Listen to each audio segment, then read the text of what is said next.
a temática da prevenção. Depois a gente vai, depois desse bloco, responder de novo as questões, tá certo? Então vamos agora ouvir um pouco Yuri, para falar um pouco, né, sobre esse aspecto da prevenção financeira, caso o sucessor morra de repente, né? A palavra adequada é essa mesmo, é prevenção, né? A palavra-chave aqui é prevenção e planejamento. É importante só fazer uma ressalva aqui, planejamento, ele não gera a garantia absoluta de sucesso, mas ele minimiza muito os riscos do fracasso. Então, planejar quanto mais melhor, mas evidentemente também não pode ficar só no planejamento, porque planejamento também sem ação é ilusão. Então, a palavra prevenção, no significado que eu estou querendo falar, é que os administradores, os sócios, eles têm que antever cenários futuros para o momento presente e aí sim, tentar planejar as melhores alternativas para esses cenários que nem sempre são positivos. Existem cenários catastróficos, cenários ruins e cenários bons também. Claro que o ideal é que a gente encontre cenários bons na nossa jornada, mas nem sempre acontece.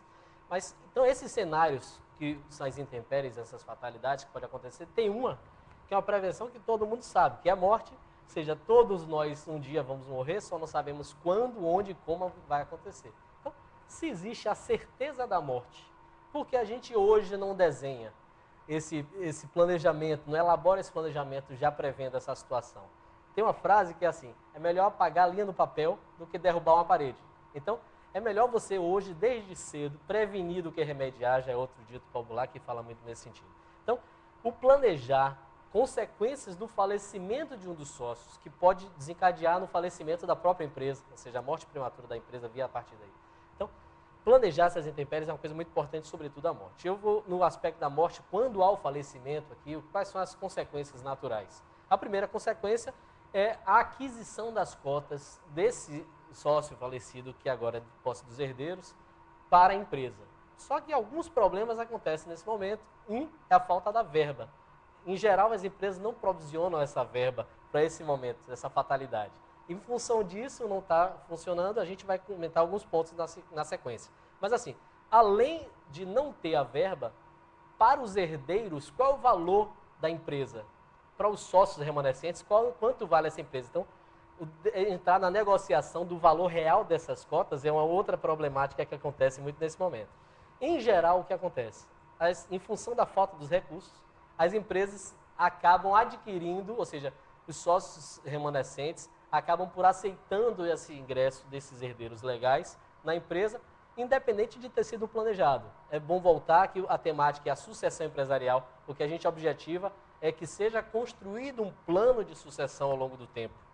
Mas como a morte não tem tempo e não tem hora para acontecer, quando ela acontece, ela destrói esse planejamento. Então, se ela foi planejada, a solução pode existir. Se ela não foi planejada, realmente existe uma complicação muito maior. Então, no sentido desse planejamento, ou seja, pela falta de recursos e quando tem o ingresso desses herdeiros na empresa, naturalmente acontece conflito de gestão.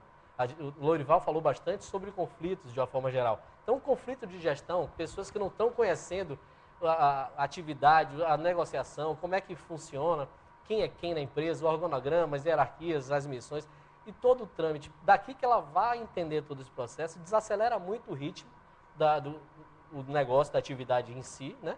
Além de existir outros conflitos de poder, dinheiro, né? E a parte das crenças e cultura até dos próprios novos entrantes, desses novos sócios que passam a ingressar. Então, como a gente vai buscar alternativa para minimizar o risco financeiro, no caso do falecimento de um dos sócios, que é que a empresa, quais são as 4 possibilidades existentes? Uma é uma coisa que é muito difícil de acontecer, é a empresa, desde o início da sua constituição, já provisionar o recurso, pensando nesse momento. Até por ampliar muito o custo inicial do capital da empresa, dificilmente a empresa toma essa decisão e já deixa desde o início esse valor direcionado e destinado a isso.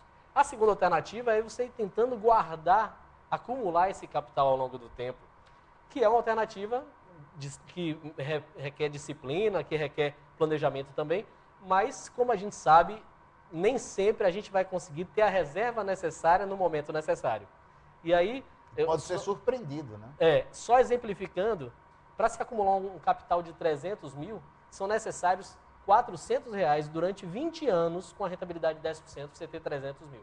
Então, Quem sabe se 300 vai ser suficiente para aquela empresa? Será que tem disciplina e o caixa para fazer essa questão acumular? E então, a terceira e última situação, terceira e quarta situação, assim, a terceira é esperar, é ter uma inconsequência e imaginar o momento da decisão de um falecimento acontecer para captar recursos, e o custo desses recursos e as prioridades que naquele momento existiam para o valor, é complicado. E aí, por fim, é importante a gente saber e ditar que já existe no mercado um seguro que visa a sucessão empresarial. Esse é um seguro que é contratado pelos sócios da empresa, que prevê que, no caso do falecimento, essa verba seja quitada, ou seja, a empresa recebe essa verba e é quitado os herdeiros em função desse valor. Então, ele não tem o problema de dinheiro e não tem a falta de opção de planejar essa sucessão.